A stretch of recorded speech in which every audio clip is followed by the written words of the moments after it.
চট্টগ্রামে ব্যানার লাগানো নিয়ে দুপক্ষের সংঘর্ষে ছাত্রদল কর্মী নিহত, গুলিবিদ্ধ ৮ জন হাসপাতালে ভর্তি।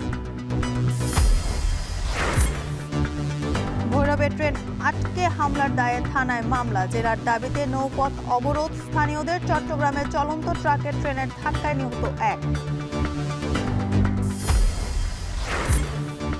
নির্মাণ ব্যয় ওঠার পরও টোল বাড়ছে চট্টগ্রাম শাহ আমানত সেতু, প্রতিবাদে ফুঁসছে স্থানীয়রা, অবরোধের হুঁশিয়ারি। পাবনায় ইছামতির মাটি হরি লুটের মহোৎসব, প্রশাসনের নীরবতায় ক্ষুব্ধ স্থানীয়রা, ব্যবস্থার আশ্বাস পানি উন্নয়ন বোর্ডের। এবং জামালপুরে বাড়ছে বাণিজ্যিক তরমুজের আবাদ, ফলন ভালো হওয়ায় বাড়ছে কৃষকের আগ্রহ, অসময়ে বাজারেও আছে চাহিদা।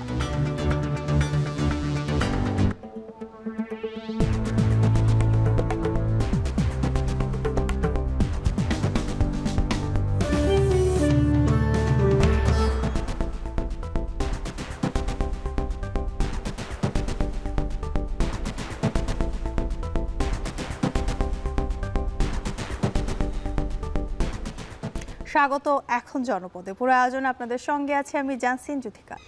চট্টগ্রামের বাকলিয়া এক্সেস রোডে ব্যানার লাগানো নিয়ে দুপক্ষের সংঘর্ষ ও গুলির ঘটনায় সাজ্জাদ নামে এক যুবদল কর্মী নিহত হয়েছেন। এ ঘটনায় যুবদল ও ছাত্রদলের আহত ১০ জনকে চট্টগ্রাম মেডিকেল কলেজ হাসপাতালে ভর্তি করা হয়েছে। এদের মধ্যে ৮ জন গুলিবিদ্ধ। মঙ্গলবার রাত ১টার দিকে বাকলিয়ার এক্সেস রোড এলাকায় এই সংঘর্ষ ঘটে। স্থানীয়রা জানান, এলাকার আধিপত্য নিয়ে সোহেল ও বোরহান গ্রুপের মধ্যে দীর্ঘদিন বিরোধ চলছে। গত রাত ১টার দিকে এক পক্ষ ব্যানার লাগাতে গেলে আরেক পক্ষ নামিয়ে ফেলার চেষ্টা করে। এ সময় দুই পক্ষের গোলাগুলিতে নিহত হন সাজ্জাদ। আহত ১০ জনকে চট্টগ্রাম মেডিকেল কলেজ হাসপাতালে ভর্তি করা হয়েছে। সংঘর্ষের ঘটনায় এলাকায় অতিরিক্ত পুলিশ মোতায়েন করা হয়েছে। পোস্টার লাগানো নাকি সবকিছু সংঘর্ষ হয়েছে তা নিয়ে তদন্ত চলছে বলে জানিয়েছে পুলিশ।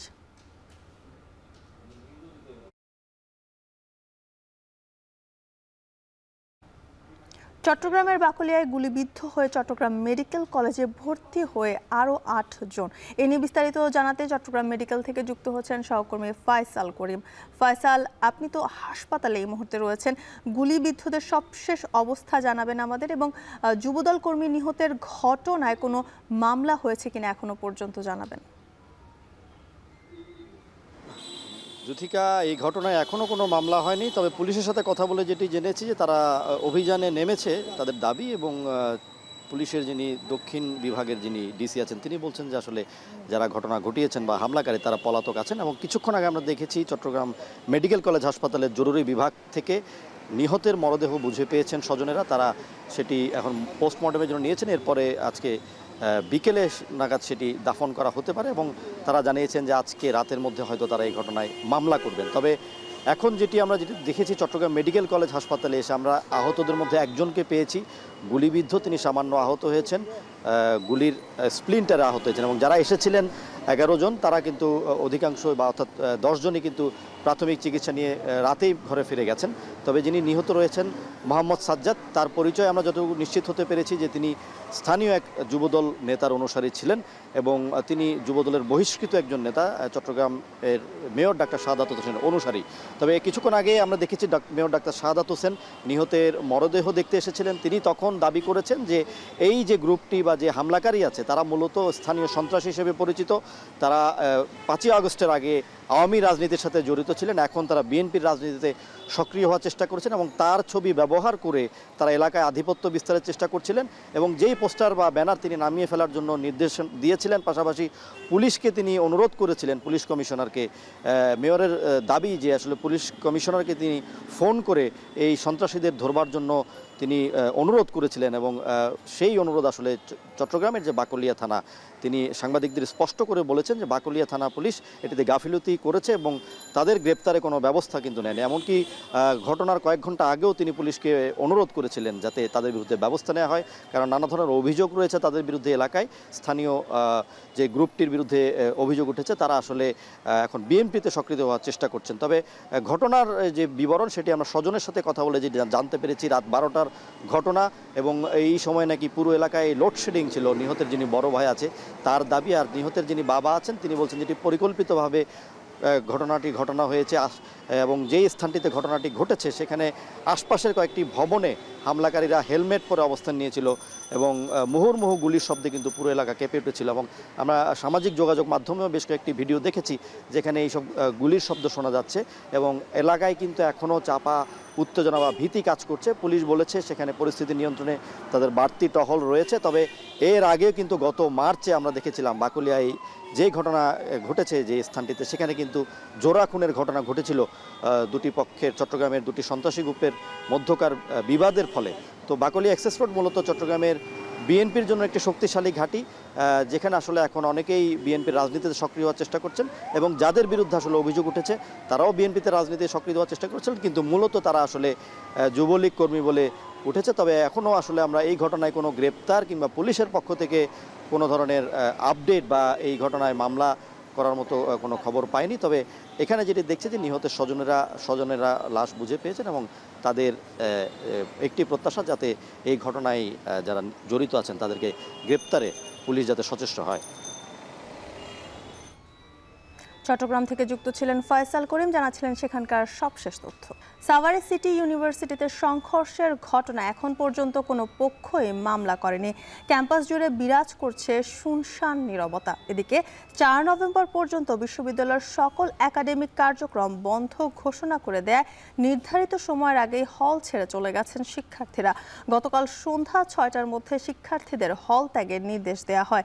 এর আগে আলোচনার মাধ্যমে সমঝোতা এবং ক্ষতিপূরণের প্রতিশ্রুতিতে আটকদের বিশ্ববিদ্যালয় কর্তৃপক্ষের কাছে হস্তান্তর করা হয়। এদিকে সিটি ইউনিভার্সিটিতে হামলার সময় ড্যাফোডিল ইন্টারন্যাশনাল ইউনিভার্সিটির 11 শিক্ষার্থী আটকের বিষয়ে আজ সংবাদ সম্মেলন করবে ড্যাফোডিল বিশ্ববিদ্যালয় কর্তৃপক্ষ।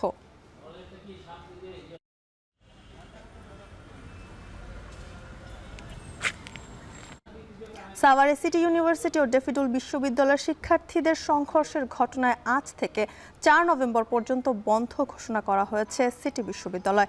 এর মধ্যে হল ছেড়েছেন শিক্ষার্থীরা। এই বিষয়ে জানাতে ক্যাম্পাস থেকে যুক্ত হচ্ছেন সহকর্মী হুমায়ুন কবির। হুমায়ুন, বিশ্ববিদ্যালয়ের সার্বিক পরিস্থিতি এখন কেমন দেখছেন এবং দুপক্ষের মধ্যে কোনো সমঝোতা হয়েছে কিনা জানাবেন। জ্যোতিকা, ড্যাফোডিল এবং সিটি ইউনিভার্সিটির শিক্ষার্থীদের মধ্যে যে সংঘর্ষ হয়েছিল সেই সংঘর্ষের জেরে কিন্তু সিটি ইউনিভার্সিটি অনেকটা রণক্ষেত্রে পরিণত হয়েছে। আর সাজানো গোছানো যে ক্যাম্পাস সেটি কিন্তু এখন একটা ধ্বংসস্তূপের মতো পরিণত হয়ে পড়ে রয়েছে। এখানে আসলে গতকাল থেকে আপনি যেমনটি বলছিলেন ছুটি ঘোষণা করা হয়েছে হলগুলো এবং আজ থেকে কিন্তু একাডেমিক কার্যক্রম 4 নভেম্বর পর্যন্ত বন্ধ ঘোষণা করা হয়েছে এবং পুরো ক্যাম্পাসই কিন্তু এখনো যে ধ্বংসস্তূপের মধ্যেই পড়ে রয়েছে এবং একটা বিভীষিকাময় পরিস্থিতির কিন্তু এখনো শেষ হয়নি। আমরা একটু এই ঘটনাকে ঘিরে কিন্তু তাদের সিটি ইউনিভার্সিটি এবং ড্যাফোডিল ইউনিভার্সিটি থেকে আমরা জেনেছিলাম যে আসলে তারা নিজেদের মধ্যে সমঝোতা করে ফেলবে, কিন্তু আজকে আমরা নতুন একটা আভাস পেয়েছি হয়তো মামলা হতে পারে। আমরা এই বিষয়ে কথা বলার জন্য সিটি ইউনিভার্সিটির যিনি উপাচার্য রয়েছেন তার সাথে একটু যুক্ত হতে চাই। স্যার, কেমন আছেন? একটু জানতে চাই যে আসলে আপনারা তো নিজেরাই সমাধান করতে চেয়েছিলেন এই ঘটনাটার আলোচনার মাধ্যমে, কিন্তু সেটি কি হচ্ছে নাকি আপনারা প্রশাসনিক আইনগত ব্যবস্থা নিচ্ছেন? আমরা যেটা হচ্ছে গতকালকে আমরা ইউজিসিতে গেছিলাম, আমি আর আমার প্রভিসি দুজন মিলে আমরা গিয়েছিলাম এবং ওখানে মাননীয় যে সদস্য আছে তার সাথে আমরা কথা বলেছি। এখন একটা জিনিস, যেহেতু একটা অনাকাঙ্ক্ষিত ঘটনা ঘটছে এবং একটা ক্রিমিনাল সংগঠিত হয়েছে আমার ইউনিভার্সিটিতে, তা আমরা আইনের দিকটাও আমরা দেখবো। কারণ কি, এটা আইনের এটা যদি আমরা যথাযথভাবে অনুসরণ না করি পরবর্তীতে কোনো ডকুমেন্টেশন হয়তো থাকবে না। যদি পরে আমাদের মিউচুয়াল আন্ডারস্ট্যান্ডিং এর মাধ্যমে যদি এটা সবকিছু ঠিক হয়ে যায় তখন আমরা দরকারি সেগুলো উইথড্র করে নিব।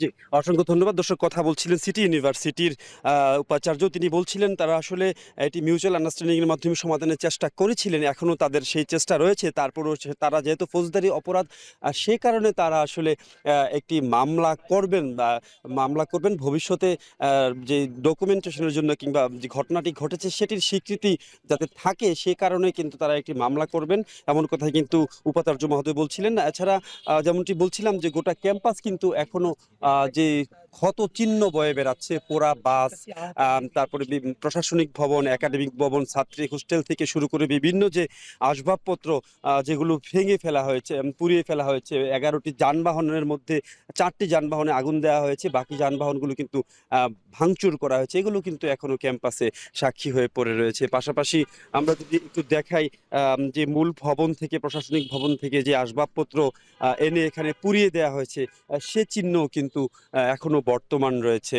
এবং মোটামুটি যেমনটি বলছিলাম যে একটি বিভীষিকাময় পরিস্থিতি। কিন্তু আমরা কিছুক্ষণ আগে যে হলের যে সিকিউরিটি গার্ড রয়েছে তাদের সাথে কথা বলছিলাম, তাদের মধ্যেও কিন্তু এক ধরনের একটা আতঙ্ক কাজ করছে। যদিও হল ছেড়েছে ইতিমধ্যে শিক্ষার্থীরা, ক্যাম্পাসে সুনসান নীরবতা। সকাল থেকে আমরা ঘুরে দেখেছি এখানে নিরাপত্তা কর্মীরা ছাড়া দু একজন আসলে প্রশাসনিক কর্মকর্তা আসা যাওয়া করতেন। কিছুক্ষণ আগে বিসি মহোদয় এসছেন, তার সাথেও আমরা কথা বলেছিলাম। তিনি আসলে যেমনটি বলছিলেন যে তারা হয়তো আইনগত যে বর্তমান যে প্রচলিত আইন রয়েছে, প্রচলিত আইন মেনে হয়তো তারা একটি মামলা করবেন। এবং যদি মামলা করার পরেও আসলে ড্যাফোডিল ইউনিভার্সিটির পক্ষ থেকে সেটা সমাধানের চেষ্টা করা হয়, তাহলে তারা সেই সমাধানের পথেও যাবে, এমন কথাই বলা হচ্ছে। একটা বিষয় একটু জানিয়ে রাখতে চাই, যে 11 জন শিক্ষার্থী যে আটক করে রাখা, হামলা করার সময় যে 11 জন শিক্ষার্থীকে সিটি ইউনিভার্সিটি কর্তৃপক্ষ আটক করেছিল, সেই 11 জনকে কিন্তু গতকাল ইউজিসির প্রতিনিধি দল এসেছিলেন এবং প্রক্টোরিয়াল বডির সদস্যরা এসেছিলেন ড্যাফোডিল ইউনিভার্সিটি। তারা আসার পরে কিন্তু ইউজিসির সদস্যদের সামনে ড্যাফোডিলের প্রক্টোরিয়াল বডির কাছে কিন্তু 11 জনকে হস্তান্তর করা হয়েছে। তাদের অবস্থা কিছুটা, তাদেরকে রাতভর নির্যাতন করা হয়েছে, এমন কথা অভিযোগ কিন্তু সে শিক্ষার্থীরা করছেন। সেই সব বিষয়ে কিন্তু আজকে দুপুরে ড্যাফোডিল বিশ্ববিদ্যালয়ে কি সংবাদ সম্মেলন করা হবে। এই ছিল আমার কাছে সিটি ইউনিভার্সিটি এবং ড্যাফোডিল ইউনিভার্সিটির মধ্যকার যে সংঘর্ষের ঘটনার সর্বশেষ খবরাখবর। সাভার থেকে যুক্ত ছিলেন হুমায়ুন কবির, জানাচ্ছিলেন সবশেষ তথ্য। কর্ণফুলী নদীর উপর নির্মিত চট্টগ্রাম শাহ আমানত সেতুতে বাড়তি টোল আদায়ের প্রতিবাদে ফুঁসে উঠেছে স্থানীয়রা। তারা বলছেন 15 বছর আগে নির্মিত এই সেতু নির্মাণে খরচ হয়েছে প্রায় 600 কোটি টাকা। এ পর্যন্ত সরকার টোল আদায় করেছে প্রায় 1000 কোটি টাকা। নির্মাণ ব্যয় উঠে আসার পরও টোল প্রত্যাহার না হয়ে উল্টা বাড়ছে। প্রশ্ন হচ্ছে, অনন্তকালে কি টোল নিতে থাকবে সাধারণ মানুষ? আরও জানাচ্ছেন কাজী মাহফুজ। চট্টগ্রামের কর্ণফুলী নদীর উপর নির্মিত শাহ আমানত সেতু দক্ষিণ চট্টগ্রাম, পর্যটন নগরী কক্সবাজার ও বান্দরবানের সাথে সারা দেশের সংযোগ ধমনী। এই গুরুত্বপূর্ণ কেন্দ্রে যখন শত শত গাড়ির সারি তৈরি হয়, তখন থমকে দাঁড়ায় জীবন, শুরু হয় দীর্ঘ অপেক্ষা। টোল আদায়কে কেন্দ্র করে সেতু এলাকাটিতে যানজটের ভোগান্তি প্রতিদিনের। আটকে থাকে যাত্রী, রোগী ও পণ্যবাহী গাড়ি। প্রশ্ন হচ্ছে, একটি সেতু তৈরির পর টোল আদায়ের নিয়ম কেমন? কতদিনই বা করা যাবে টোল আদায়? অনন্তকালই কি টোল দিতে থাকবে সাধারণ মানুষ? টোলের হারই বা কিভাবে কমবে বাড়বে? 2010 সালের সেপ্টেম্বরে 950 মিটার দৈর্ঘ্যের এ সেতু গাড়ি চলাচলের জন্য উন্মুক্ত করা হয়। সেতুটি দিয়ে কয়েক লাখ মানুষ প্রতিদিন যাতায়াত করে। চালুর 15 বছরে সেতুটি দিয়ে যান চলাচল কয়েক গুণ বেড়েছে। প্রতিদিন গড়ে 25 লাখ টাকার টোল আদায় হয় সেতুতে। সেই হিসেবে এখন পর্যন্ত প্রায় 1000 কোটি টাকা টোল আদায় হওয়ার কথা, অথচ সেতু নির্মাণে খরচ হয়েছে 595 কোটি টাকা। বিশেষজ্ঞরা বলছেন, বিদেশ থেকে নেওয়া ঋণ পরিশোধ ও নির্মাণ ব্যয় উঠে আসলে টোল হার কমার কথা, কিন্তু শাহ আমানত সেতুর ক্ষেত্রে তা উল্টো বাড়ছে। 1 লাখ টাকা করে পালেও ডেলিতে অন্তত অনেক টাকা, আর টোলের পয়সা, ব্রিজের পয়সা তো উঠে গেছে। আর এগুলো বিদেশি এইড আছে, বিদেশি সাহায্য আছে, আমাদের জনগণকে তারা উপহার দিয়েছে। যেমন আগের ব্রিজটাও ডেনমার্ক সরকার দিয়েছিল, যেটা ঘূর্ণিঝড়ে ভেঙে গিয়েছিল। তো এইসব দিক বিবেচনা করে এই টোলটা কোনো মতো মেনে নেওয়া যায় না। প্রতিদিন 25 থেকে 28 হাজার যানবাহন চলাচল করে এই সেতু দিয়ে। সাপ্তাহিক ছুটির দিনে সবচেয়ে বেশি গাড়ির চাপ থাকে সেতুতে। স্থানীয়দের অভিযোগ, টোল আদায়ের কারণে প্রতিদিন এই সেতুতে যানজট তৈরির পাশাপাশি যারা শহরে যাতায়াত করে তাদের গুনতে হয় বাড়তি অর্থ। সেতুটি টোলমুক্ত করার দাবিতে ইতোমধ্যে মানববন্ধন, বিক্ষোভ সমাবেশ সহ সংবাদ সম্মেলন করেছে স্থানীয়রা। তাদের মতে, আইন অনুসারে শাহ আমানত সেতু টোলমুক্ত করা সম্ভব। দক্ষিণ চট্টগ্রামে নগরায়ন, শহরের বিস্তার ও বিনিয়োগে বড় বাধা এ সেতুর টোল। দৈনন্দিন জীবনে চলার পথে যদি প্রতিদিন আমাদেরকে একটা পরিবারকে একাধিকবার টোল দিতে হয়, তাহলে এটা কি আমাদের সংবিধান বিরোধী নয়? এটা কি অন্যায় নয়? এটা কি অযৌক্তিক নয়? এটা কি জুলুম নয়? এটার থেকে আমরা অবসান চাচ্ছি। এই ব্রিজের টাকা উঠে আমি মনে করি সরকারের অনেক আগে 2-3টা ব্রিজের টাকা উঠে গেছে। দিনকে দিন একটা যানজটের সৃষ্টি হয়তো এই টোল আদায়কে কেন্দ্র করে। ছেলেমেয়েরা লেখাপড়া হয়, আমরা মনে করেন আমাদের কাছাকাছি মানুষ, আমরা 2-4 বার করে যাত্রা করতে হয় পারিবারিক কারণে, ব্যবসায়িক কারণে, চাকরি বাকরির কারণে। এটা এক ধরনের জুলুমের মতো হয়। টোলের টাকা তো উঠে গেছে, আদায় হয়ে গেছে, এখন তো আর টোলের দরকার নেই, বন্ধ করে দেওয়া উচিত, জনগণের ভালো হবে। এটা টোলে তো যানজট, এবার ঘন্টার পর ঘন্টা এখানে দাঁড়ায় থাকুন পরে। সড়ক ও জনপথ অধিদপ্তরের কর্মকর্তারা বলছেন, সেতুর রক্ষণাবেক্ষণ সহ খরচের পাশাপাশি রাজস্ব আদায়ের জন্য টোল আদায় করে সরকার। সরকারের একটা রেভিনিউ জেনারেশনের পয়েন্ট, আসলে এই ক্ষেত্রে সিদ্ধান্ত নিতে হবে সরকারকে আর কি। আমরা জানি যে একটা মুভমেন্ট হচ্ছে যে টোলটা ফ্রি করার ব্যাপারে, তো এটা আসলে আমরা ওই পজিশনে নাই যে এটা বন্ধ করার ব্যাপারে আর কি, যেহেতু এটা একটা সরকারের আর্নিং পয়েন্ট, এটা সরকারই ডিসাইড করবে যে এবারে কী করবে। টোল প্রত্যাহারের দাবিতে আগামী 1 থেকে 15 নভেম্বর গণস্বাক্ষর কর্মসূচির পাশাপাশি দাবি আদায়ে চট্টগ্রাম কক্সবাজার মহাসড়ক অবরোধ কর্মসূচি দেওয়ার হুঁশিয়ারি দিয়েছেন স্থানীয়রা। কাজী মাহফুজ, এখন চট্টগ্রাম। পাবনায় ইছামতি নদীর মাটি হরিলুটের মহোৎসবে মেতেছেন প্রভাবশালীরা। প্রকাশ্যে এমন কর্মকাণ্ডে প্রশাসনের নীরবতায় ক্ষুব্ধ স্থানীয়রা। দ্রুত ব্যবস্থা নিতে একাধিকবার সংবাদ সম্মেলন ও মানববন্ধন করলেও কাজের কাজ কিছুই হয়নি। বরাবরের মতোই গদবাধা উত্তরে ব্যবস্থা নেওয়ার আশ্বাস পানি উন্নয়ন বোর্ডের। মাসুদ রানার প্রতিবেদনে দেখুন বিস্তারিত। রাজস্বে ঘুরে রাষ্ট্রের উন্নয়নের চাকা, এটাই অর্থনীতির সহজ সূত্র।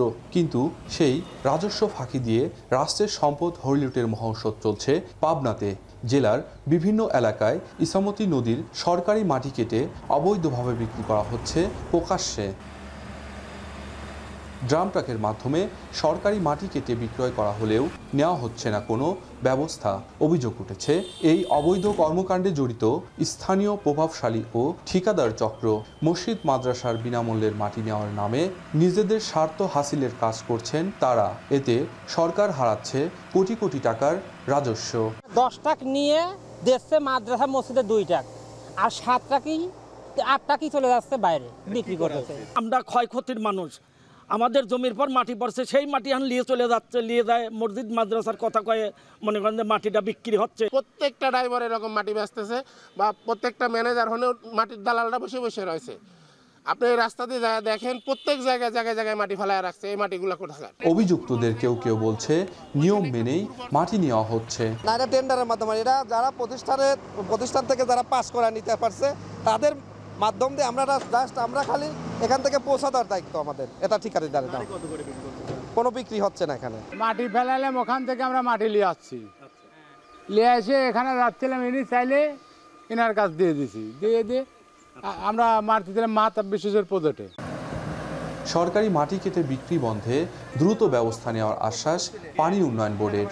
এটা খুবই একটা গর্হিত কাজ, এটা হতেই পারে না। কারণ হচ্ছে যে এটা তো আমাদের যে জনস্বার্থমূলক কাজের জন্য যে আমরা এটা দিয়েছি, সেই কাজেই এটা ব্যবহৃত হবে। অন্য জায়গায় কেউ যদি এটা নিতে চায় এবং এটা যদি সেকেন্ড টাইম ডিবিটেশন হয়, তাহলে আমরা এটা হয়তো তার ইয়েটাই আমরা ক্যান্সেল করে দেবো আর কি। ওই আমাদের যে জেলা পানি ব্যবস্থাপনা কমিটি আছে, সেই কমিটি আবার পুনরায় মাইনাস করে এটা তাকে দেওয়ার যে অনুমতিপত্র আছে, সেই অনুমোদনটাই আমরা বাতিল করে দেবো আর কি।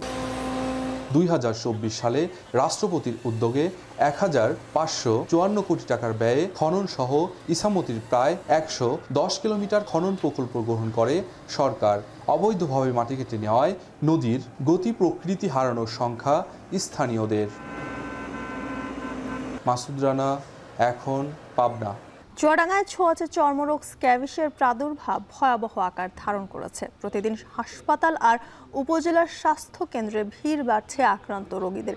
চিকিৎসকরা বলছে স্ক্যাবিস ভয়াবহ নয়, তবে পরিবারে একজনের শরীরে এটি হলে বাকি সদস্যদের মধ্যে ছড়িয়ে পড়তে পারে। দেখুন চুয়াডাঙ্গা থেকে অনেক চক্রবর্তীর পাঠানো প্রতিবেদনে। চুয়াডাঙ্গার গ্রাম থেকে শহরে এখন আতঙ্কের নাম চর্মরোগ স্ক্যাবিস। গত কয়েক সপ্তাহে শহর থেকে গ্রামগঞ্জেও ছড়িয়ে পড়েছে ছোঁয়াচে চর্মরোগ খোসপচরা। এক পরিবারে একজন আক্রান্ত হলে দ্রুতই গোটা পরিবারে ছড়িয়ে পড়ছে। এই আক্রান্ত রোগীর অনেকে নিচ্ছেন চিকিৎসা, আবার অনেকেই জানেনই না এই রোগের ভয়াবহতা সম্পর্কে। সংক্রমণের প্রাথমিক লক্ষণ হাতের চামড়ার আঙ্গুলের ফাঁকে পায়ের চামড়ায় তীব্র চুলকানি, পরে তা সারা শরীরে ছড়িয়ে পড়ছে। আমাদের ফ্যামিলি ধরো যে কেমন নেই, আমার ছেলের আগে হয়, তার পাশে আমার হয়েছে, তো সব গায়ে ধরো চুলকুনি আর ওই চাকড়া চাকড়া ঘা, বিভিন্ন জায়গায় হয়েছে, চাকা চাকা হয়, এই চুলকালি কষানি বেড়ায় আর চারিদিকে চারা চারা বেড়াচ্ছে। এই শুধু রাত্রি খুবই চুলকায়, চুলকানির বড়ি না খালি রাত্রি ঘুমানো খুব কষ্ট। হাসপাতালে বেড়েছে ভিড়। চুয়াডাঙ্গা সদর হাসপাতালে প্রতিদিন চিকিৎসা নিচ্ছেন নানান বয়সী রোগী। আক্রান্তদের মধ্যে নারী ও শিশু সংখ্যাই বেশি। দৈনিক গড়ে চিকিৎসা নিচ্ছেন অন্তত 200 জন। চুলকানির জন্য ডাক্তার দেখাতে আসছে, তবে 2 বছর ধরে এরকম ভুগছি। গা চুলকানো অ্যালার্জির কারণে এসেছি, চুলকায় অ্যালার্জি বেড়ায়, এই জন্য ডাক্তার কাছে এসেছি। যে চুলকুনির একটা আবির্ভাব হয়েছে, তারপরে দেখা যাচ্ছে আমাদের পরিবারে আমার প্লাস আমার মার এটা হয়েছে, কিন্তু ডাক্তার মেলা কয়টা দেখানো হয়েছে, এদিক ওদিক দিয়েছি, তারপর এর যে একটা প্রতিফল যে আসবে সেই প্রতিফলটা কোনো আশা স্বরূপ না। হাসপাতালে আসা রোগীদের ওষুধ কিনতে হচ্ছে বাইরে থেকেই। কর্তৃপক্ষ বলছে বর্তমানে এই রোগে আক্রান্তদের জন্য প্রয়োজনীয় ওষুধ মজুদ নেই। পাশাপাশি নানা পরামর্শ দিচ্ছেন বিশেষজ্ঞ চিকিৎসকরা। আমি এখানে প্রতিদিন অ্যাভারেজ 100 রোগী দেখি, তার মধ্যে দেখা যায় 30 বা 35% পেশেন্ট এরকম স্ক্যাবিসের আসে। তো স্ক্যাবিসের জন্য তো নির্দিষ্ট ট্রিটমেন্ট আছে, যখন এটা না হচ্ছে অন্য ওষুধ দিচ্ছে তখন এই রোগটা আরও বেড়ে যাচ্ছে, মানে শরীরে যেখানে আছে সেখান থেকে হয়তো আরও জায়গায় ছড়িয়ে পড়ছে। ওষুধ আমাদের ভিতর যেগুলো সরকারি সাপ্লাই, বিশেষত চুলকানির জন্য লোশান জাতীয় সেটা আমরা সরকারি ওষুধ পেয়ে থাকি, এটা আমরা জনগণকে দিচ্ছি।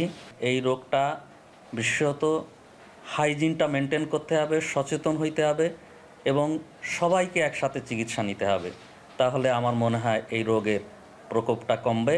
গত 1 মাসে জেলার 4 উপজেলায় প্রায় 60,000 মানুষ চর্মরোগ স্ক্যাবিস আক্রান্ত হয়েছেন।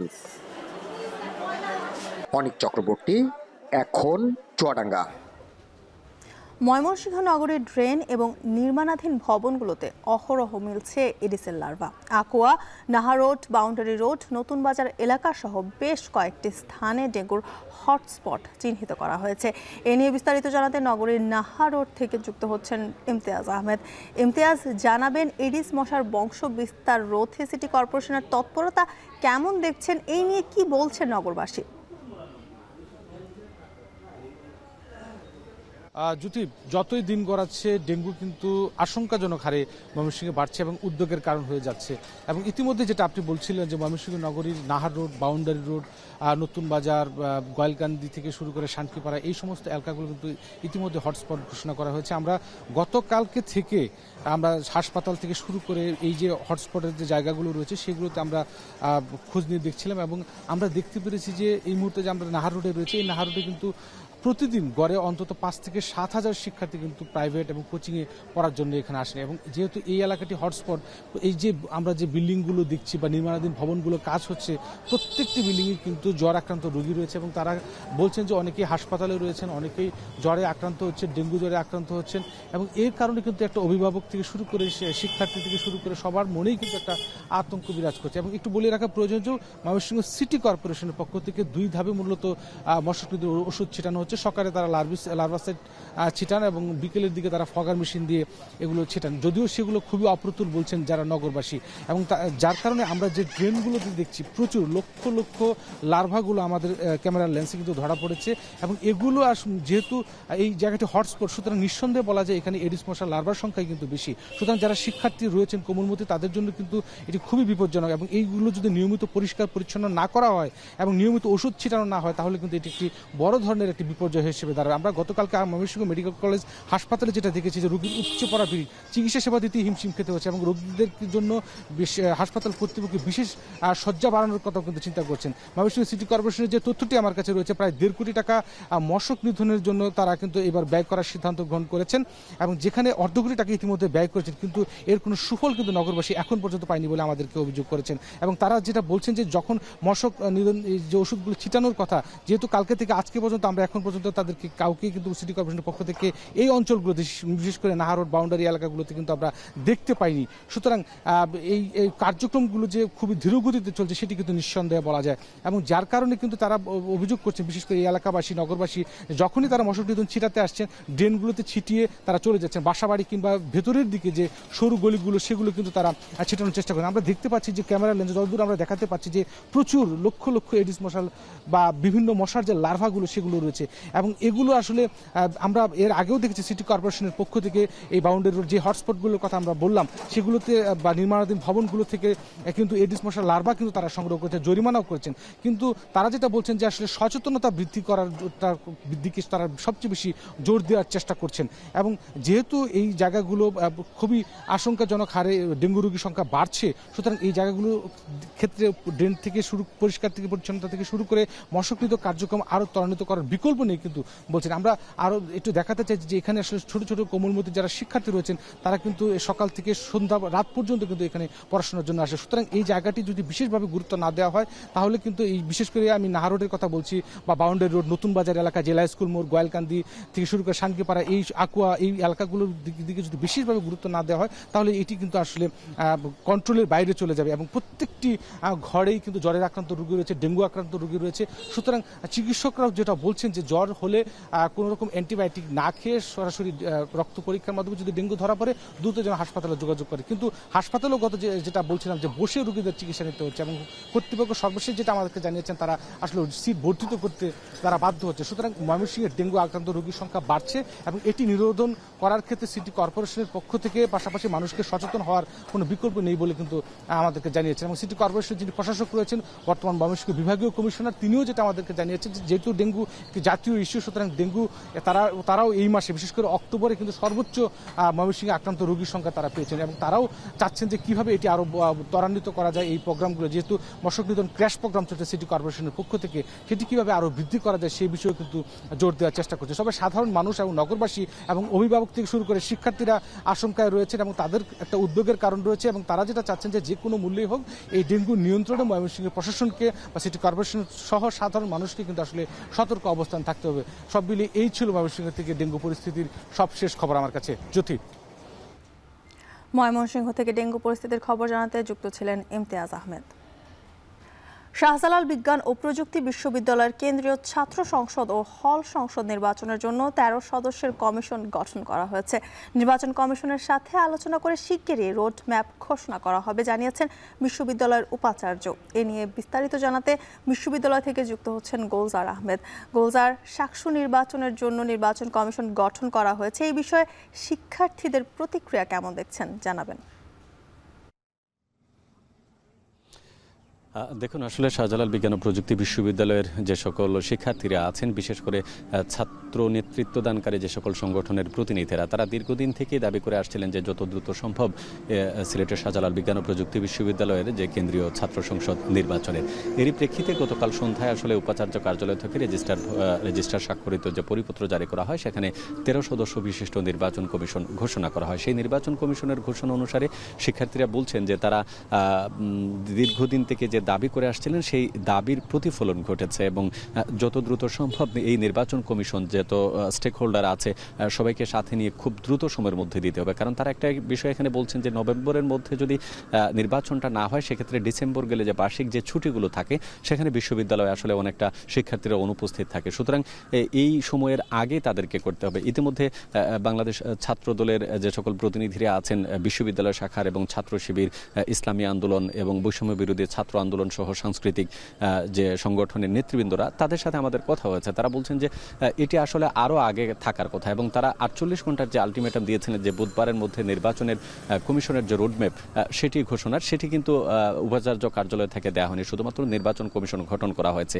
এক্ষেত্রে যাদেরকে আসলে নির্বাচন কমিশনার হিসেবে বিবেচনা করা হয়েছে, তারা দুইজনের সাথে আমরা কথা বলছি। তারা বলছেন যে কালকের মধ্যেই তারা একটা আনুষ্ঠানিক বৈঠকে বসবেন। এখানে সকল শিক্ষার্থী সংগঠনের নেতৃবৃন্দ যারা আছেন তারা বসবেন, বিশ্ববিদ্যালয় প্রশাসন থাকবে সেখানে সবার আলোচনা সাপেক্ষে নির্বাচনকে সুষ্ঠু এবং নিরপেক্ষ করতে যা যা করার দরকার এবং সুন্দর পরিবেশে যাতে একটি নির্বাচন উৎসবমুখর পরিবেশে অনুষ্ঠিত হয় সেই বিষয়টি বিবেচনায় নিয়ে যত দ্রুত সম্ভব তারা নির্বাচনের রোডম্যাপ ঘোষণা সহ তফসিলের তারিখ কিন্তু তারা নির্ধারণ করবেন। তো এর বাইরে আসলে বাংলাদেশ ছাত্রদল যেটি বলছিল যে নির্বাচনের যে পরিবেশ নিয়ে তাদের প্রশ্ন ছিল, এর বিপরীতে ঠিক বলেছে ছাত্র শিবির বা বৈষম্য বিরোধী ছাত্র আন্দোলন। সুতরাং ছাত্র সংগঠনের নেতৃত্ব দানকারী যে সকল ব্যক্তিরা রয়েছেন তাদের মধ্যে নানা মতনৈক্য থাকলেও নির্বাচন কমিশন যে গঠন করা হয়েছে 13 সদস্যের, সেখানে প্রধান নির্বাচন কমিশনার তিনি বলেছেন যে তারা আসলে নির্বাচন কমিশন গঠন যে প্রশাসন করেছে সেই প্রশাসনের আস্থার প্রতিদান তারা দিতে চান।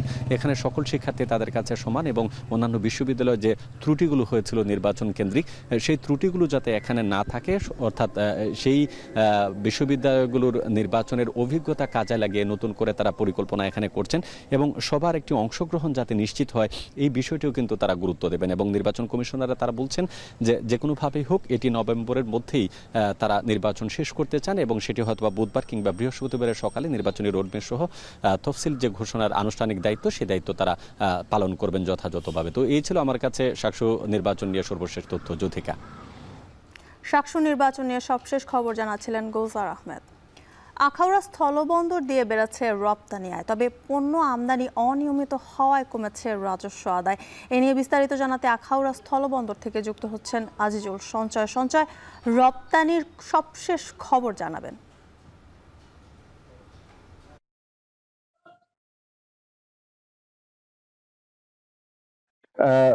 যুথিকা, ব্রাহ্মণবাড়িয়ার আখাউড়া স্থল বন্দরটি শতভাগ রপ্তানিমুখী একটি বন্দর। গেলে কয়েক মাস ধরে আমরা যেটি দেখতে পাচ্ছি যে বন্দর দিয়ে ভারতের রপ্তানি পরিমাণ কিছুটা বেড়েছে। মূলত আমি যদি গত 3 মাসের পরিসংখ্যান যদি আপনাকে বলি, গত জুলাই, আগস্ট এবং সেপ্টেম্বর পর্যন্ত এই বন্দর দিয়ে ভারতে রপ্তানি হয়েছে 120 কোটি টাকার আরও বেশি মূল্যের পণ্য এবং সব রপ্তানিকৃত পণ্যের মধ্যে ছিল হিমায়িত মাছ, শুটকি, তারপরে হচ্ছে যে সিমেন্ট এবং ডাল, আটা, ময়দা, এই ধরনের পণ্যগুলো কিন্তু ভারতের সবচেয়ে বেশি পরিমাণ গিয়েছে।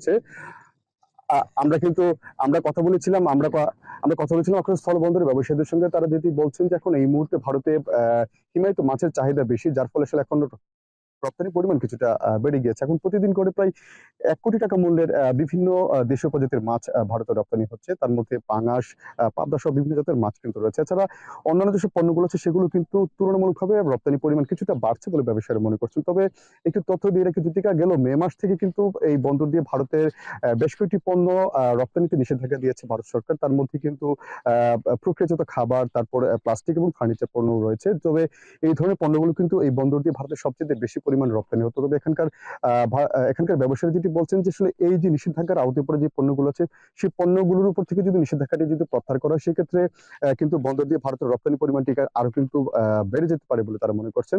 তবে যুথিকা, রপ্তানি আয় বাড়লেও কিন্তু বন্দর দিয়ে ভারত থেকে পণ্য আমদানি কিন্তু একেবারে অনিয়মিত, যার ফলে বন্দরের যেই রাজস্ব আহরণ কার্যক্রম আছে সেটি কিন্তু কিছুটা স্থবির হয়ে পড়েছে। আমি যদি আপনাকে পরিসংখ্যান বলি, গেল 3 মাসে এই বন্দর দিয়ে ভারত থেকে আমদানি হয়েছে শুধুমাত্র চাল এবং আগরবাতি, এবং সে থেকে সরকার রাজস্ব পেয়েছে মাত্র 16 লক্ষ টাকা। এটি আসলে তাদের যে চাহিদা বা তাদের যে লক্ষ্যমাত্রা ছিল সেই লক্ষ্যমাত্রার চেয়ে কিন্তু অনেকাংশেই কম।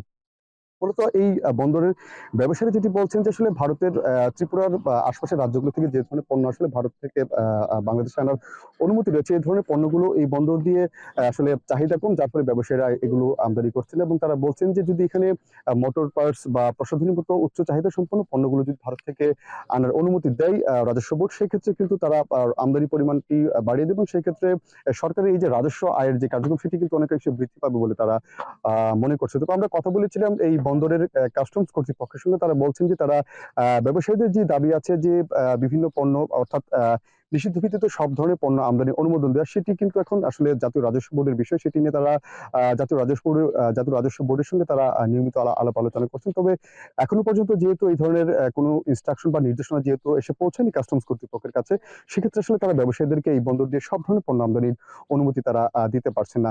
আর কি তথ্য দিয়ে রেখে যদি এই বন্দর দিয়ে কিন্তু সরকারের রাজস্ব আয়ের অন্যতম একটি মাধ্যম হচ্ছে এই যাত্রী পারাপার, সেটিও কিন্তু কমে গিয়েছে। গেল যে ছাত্র জনতার গণ অভ্যুত্থানের পর থেকে কিন্তু ওই ভারত সরকারের তরফ থেকে আসলে মেডিকেল ছাড়া সব ধরনের ভিসা প্রদান কার্যক্রম কিন্তু বন্ধ রয়েছে, যার ফলে আসলে স্বাভাবিকভাবে কিন্তু এই বন্দর দিয়ে ভারতের যাত্রী পারাপার কার্যক্রমটি কিন্তু কমে গিয়েছে। আমি যদি আপনাকে পরিসংখ্যান বলি, আসলে গেল 3 মাসে আমরা যে পরিসংখ্যানটি যেটি দেখতে পাচ্ছি যে বিগত অর্থ বছর অর্থাৎ 24-25 অর্থ বছরের তুলনায় এই বছরের এখন নতুন অর্থ বছরে কিন্তু আমরা যেটি দেখতে পাচ্ছি যে যাত্রী পারাপার প্রায় অর্ধেকেরও বেশি কিন্তু কমে গিয়েছে, যার ফলে আসলে স্বাভাবিকভাবে এই যে যাত্রী পারাপারের যে আসলে ভ্রমণ কর যেটি তারা পেয়ে থাকতেন 1000 টাকা করে, সেটি কিন্তু এখন তারা পাচ্ছেন এবং এর জন্য আসলে তাদের রাজস্ব আয়টি কিন্তু কমছে। তো যদি আমার কাছে এই ছিল ব্রাহ্মণবাড়িয়ার আখাউড়া স্থলবন্দর থেকে এখানকার আমদানি রপ্তানির সার্বিক চিত্র। আখাউড়া স্থলবন্দর দিয়ে বেড়েছে রপ্তানি আয়, সেই সবশেষ খবর জানাচ্ছিলেন আজিজুল সঞ্চয়। চট্টগ্রামের চলন্ত ট্রাকে পণ্যবাহী ট্রেনের ধাক্কা লেগে মারাত্মক দুর্ঘটনা ঘটেছে। এ সময় নিহত হয়েছেন একজন। একটি বগি লাইনচ্যুত হয়ে বন্ধ হয়েছে পণ্যবাহী ট্রেন চলাচল। এ বিষয়ে জানাতে পাহাড়তলী থেকে যুক্ত হচ্ছেন সহকর্মী শোয়েব রহমান। শোয়েব, দুর্ঘটনার কারণ কি? পণ্যবাহী ট্রেন চলাচল স্বাভাবিক হতে কত সময় লাগতে পারে আর জানাবেন?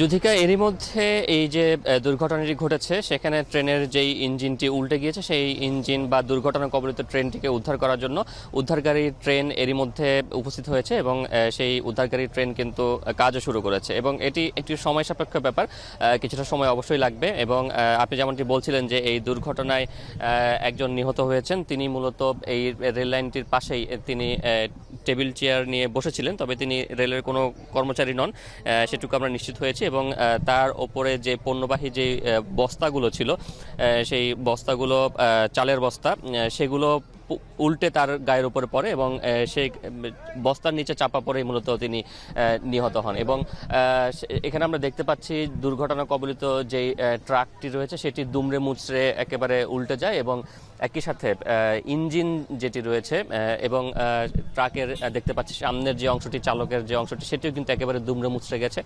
পুরো ট্রাকটি কিন্তু উল্টে যায় এবং সেখানকার যে পণ্যগুলো রয়েছে পুরো পণ্য সবগুলো পণ্যই কিন্তু নিচে পড়ে গেছে। এবং একই সাথে পাশে যে ইঞ্জিনটি রয়েছে ইঞ্জিনটিও নিশ্চয়ই দেখতে পাচ্ছেন যে একেবারে উল্টে গিয়ে কিন্তু রেল লাইন থেকে অনেকটা দূরে সরে গিয়েছে সেই ইঞ্জিনটি। এবং মালবাহী যেই বগিটি রয়েছে সেই বগিটিও কিন্তু চাকাগুলো খুলে গিয়ে সেই চাকাগুলো কিন্তু রেল লাইন থেকে বিচ্যুত হয়ে পড়েছে।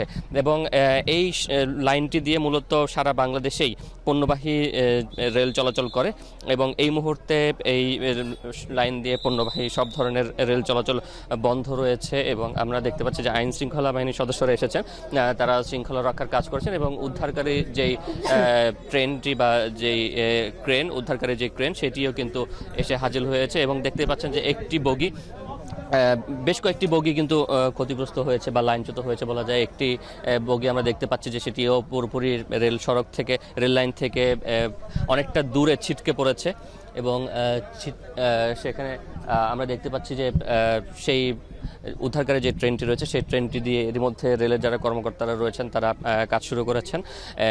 এবং আমরা একজন রেলের যিনি কর্মী রয়েছেন, কাজ করছেন, তার সাথে একটু কথা বলতে চাই। আপনারা এখন কি করবেন, এই মানে এর পরের স্টেপটা কি আসবে? আমাদের স্যার বলতে পারেন, একটু যদি বলতেন যে আসলে পরের স্টেপটা কি বা কতটা সময় লাগতে পারে? সময় কত লাগতে পারে সেটা এই মুহূর্তে বলা যাচ্ছে না।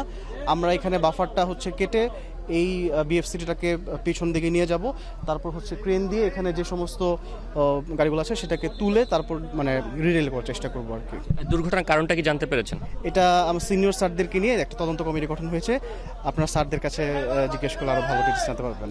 এই মুহূর্তে রেল চলাচল তো বন্ধ না, রেল চলাচল বন্ধ না, এটা আপনার সিজিপিওয়াই টু ফৌজদারহাট লাইন, এখান দিয়ে সাধারণত গুডস ট্রেনগুলো চলাচল করে। তো শুধু এই লাইনের হয়তো বা গুডস ট্রেনগুলো চলাচল বন্ধ থাকতে পারে বা সাময়িক সময়ের জন্য, তবে মেইন লাইন যেটা আমরা চিটাগাং টু ঢাকা সেটা চালু আছে। ধন্যবাদ আপনাকে। যুথিকা, শুনছিলেন যে এই মুহূর্তে আসলে এই লাইনটি দিয়ে মূলত ট্রেন চলাচল বন্ধ রয়েছে এবং যেটি বলছিলাম যে এটি দিয়ে মূলত সারা বাংলাদেশে মূলত পণ্যবাহী ট্রেন চলাচল করে এবং সেই পণ্যবাহী ট্রেন চলাচলটি মূলত বন্ধ রয়েছে এবং কার্যক্রম শুরু করেছে রেল কর্তৃপক্ষ, উদ্ধার কার্যক্রম শুরু করেছে। তারা চেষ্টা করবেন যতটা দ্রুততার সাথে সম্ভব সেই উদ্ধার কার্যক্রম শেষ করার এবং যে তদন্ত কমিটি গঠন হয়েছে তারাই মূলত এই দুর্ঘটনার কারণ বা সেখানে কে প্রকৃত দায় সেটি তারা তদন্ত করে বের করবেন। যুথিকা। ধন্যবাদ শোয়েব। এদিকে ৬৫তম জেলার দাবিতে আজও নৌপথ অবরোধ কর্মসূচি দেয় স্থানীয়রা। তবে গতকাল রেলপথ অবরোধ করে হামলার ঘটনা এরই মধ্যে থানায় মামলা হয়েছে। এতে নৌপথ অবরোধ কিছুটা শিথিল হয়েছে। এ বিষয়ে জানাতে ভৈরব থেকে যুক্ত হচ্ছেন মশিউর কায়েস। কায়েস, নৌপথ অবরোধের সবশেষ পরিস্থিতি কি সেখানে আমাদের বিস্তারিত জানাবেন?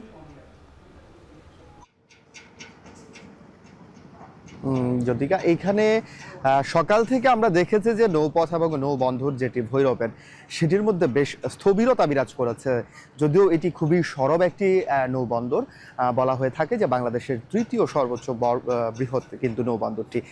এখানে যে তাদের বিক্ষোভ চলছে ভৈরববাসীর, এই কারণে কিন্তু গত 3 দিন যাবৎ তাদের বিভিন্ন জায়গায় অবরোধ কর্মসূচি চলছে। তারই ধারাবাহিকতায় কিন্তু আজকে নৌপথ অবরোধ ছিল। তবে তারা কিছুক্ষণ আগে কিন্তু সেই অবরোধ কার্যক্রম কিন্তু তুলে নিয়েছে এবং ধীরে ধীরে কিন্তু স্থবিরতা ফিরছে। তবে এখনো পর্যন্ত এখানে যে আসলে হাকডাক থাকে বিভিন্ন মালবাহী জাহাজ কিংবা লঞ্চের বিভিন্ন যানের, সেই হাকডাক কিন্তু এখনো সেই রকম ভাবে চোখে পড়েনি। সেই সাথে যাত্রীদের সংখ্যাও কিন্তু তুলনামূলক কিছুটা কম। এর একটা বড় কারণ হচ্ছে যেহেতু এই ভৈরববাসী গতকালকে ঘোষণা দিয়েছিল আজকে সকাল থেকে তাদের নৌপথ অবরোধ থাকবে এবং সকল নৌযান কিন্তু বন্ধ থাকবে।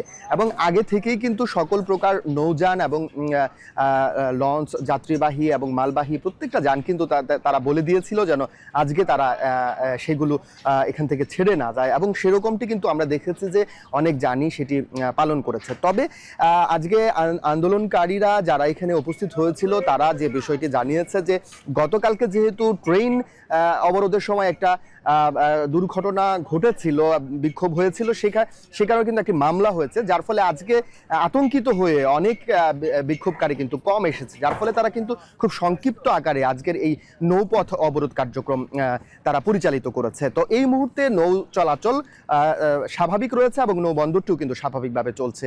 তো এই ছিল কিশোরগঞ্জ থেকে আমার কাছে সর্বশেষ তথ্য। ভৈরব থেকে যুক্ত ছিলেন মশিউর কায়েস। বাণিজ্যিকভাবে তরমুজ চাষ করে সাড়া ফেলেছেন জামালপুরের কৃষকরা। অসময়ে বাজারে চাহিদা থাকায় তরমুজ চাষে আগ্রহ বাড়ছে কৃষকদের। তরমুজের চাষ বাড়াতে বিনামূল্যে বীজ, সার ও নগদ অর্থের পাশাপাশি পরামর্শ দিচ্ছেন জেলা কৃষি বিভাগ। জুয়েল রানার পাঠানো তথ্য ও ছবি নিয়ে প্রতিবেদন। জামালপুরে দিন দিন জনপ্রিয় হচ্ছে জলবায়ু সহিষ্ণু তরমুজ চাষ। বৈরী আবহাওয়ায় টিকে থাকতে পারে বলে কমে লোকসানের সংখ্যা। ফলন ভালো হওয়ায় বাড়ছে কৃষকের আগ্রহ। জেলা সদরের জয়রামপুরের কৃষক সুমন ফকির, তার আয়ের প্রধান উৎস সবজি চাষ। চলতি বছর খরা ও অতিরিক্ত বৃষ্টিতে ফসলের ব্যাপক ক্ষতি হয় তার। লোকসান পোষাতে চাষ করেন আবহাওয়া সহনশীল তরমুজ। স্থানীয় কৃষি বিভাগের পরামর্শে ভালো ফলনে মুখে ফুটছে হাসি। গ্রীষ্মকালীন সময়ে আমরা তরমুজ পেতাম চৈত বৈশাখ মাসে, এখন আমরা শীতকালীন ফল হিসেবে আমরা তরমুজ সফল চাষি হিসেবে সফল হয়েছি। আমার 33% জমিতে আমি 75,000 টাকা ইনভেস্ট করছি, খরচ করছি। এখন আমি 2 লক্ষ টাকার মতো আর কি আশাবাদী যে আমি বিক্রি করতে পারবো ইনশাল্লাহ। চরাঞ্চলের বেলে দোআঁশ মাটিতে প্রথমবারের মতো হচ্ছে মালংচি ও বেড পদ্ধতিতে তরমুজ চাষ। অল্প সময়ে কম খরচে অধিক লাভ হওয়ায় তরমুজ চাষে আগ্রহ বাড়ছে অনেক কৃষকের। বাজারেও রয়েছে ব্যাপক চাহিদা। রোগবালাইও কম আছে, আর বর্তমানে যে বাজার আছে বাজারে মোটামুটি দামও ভালো। আশাবাদ করতেছি যে চিচিঙ্গা করলার তো আর কি আমার এই ফসলে তরমুজে অনেক দ্বিগুণ লাভ। এখন এই সময় তরমুজ আবাদ করলে বাজার ভালো, দাম বেশি, আমাদের প্রাকৃতিক দুর্যোগ কম। উপসহকারী কৃষি কর্মকর্তা জানান, জলবায়ু সহনশীল নতুন জাতের ফসল কৃষকদের মাঝে সম্প্রসারণের কাজ করছে কৃষি বিভাগ। উৎপাদনে নানা পরামর্শ দিচ্ছেন তারা। বর্তমান সময়ে জলবায়ু পরিবর্তনের প্রেক্ষাপটে দেখা যাচ্ছে যে আমাদের চাষাবাদ প্রক্রিয়া বিঘ্নিত হচ্ছে। তারই ধারাবাহিকতায় আমরা মালচিংয়ে তরমুজের চাষ এবং কি নতুন ফসল উৎপাদনের জন্য আমরা কৃষি অফিস থেকে পরামর্শ দিয়ে যাচ্ছি। তরমুজ করে পাশাপাশি সে আগাম যে নিয়মিত যে ফসলটা করে করলা অথবা শসা, সেটাও সে করতে পারবে একই মাচায় একই মালচিংয়ে। এই সুবিধাটা সে পাচ্ছে। আমরা আশা করি যে এই প্রযুক্তি এবং এই সুবিধাটা আশেপাশে যারা কৃষক তারা এটা গ্রহণ করে তারা একই মাঠে একই প্রযুক্তিতে 2টা ফসল পেয়ে তারা ভালোভাবে লাভবান হবে। জামালপুরে বিস্তীর্ণ চরাঞ্চলে বাণিজ্যিকভাবে তরমুজ চাষ বাড়ানো গেলে কৃষি অর্থনীতিতেও ইতিবাচক প্রভাব পড়বে বলে মনে করছেন জেলা কৃষকরা। এখন জামালপুর। শেষ করছি এখন জনপদে, তবে তার আগে শিরোনামগুলো আরও একবার।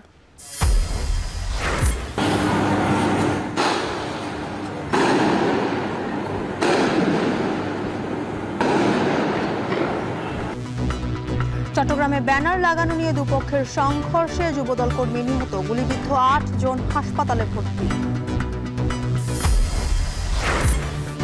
ভৈরবে ট্রেন আটকে হামলার দায়ে থানায় মামলা, জেরার দাবিতে নৌপথ অবরোধ স্থানীয়দের। চট্টগ্রামে চলন্ত ট্রাকে ট্রেনের ধাক্কায় নিহত 1।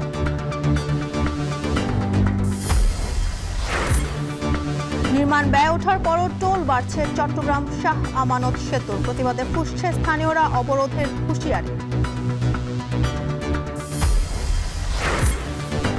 পাবনা ইছামতির মাটি হরিলুটের মহোৎসব, প্রশাসনের নীরবতায় ক্ষুব্ধ স্থানীয়রা, ব্যবস্থার আশ্বাস পানি উন্নয়ন বোর্ডের। এবং জামালপুরে বাড়ছে বাণিজ্যিক তরমুজের আবাদ, ফলন ভালো হওয়ায় বাড়ছে কৃষকের আগ্রহ, অসময়ে বাজারেও আছে চাহিদা।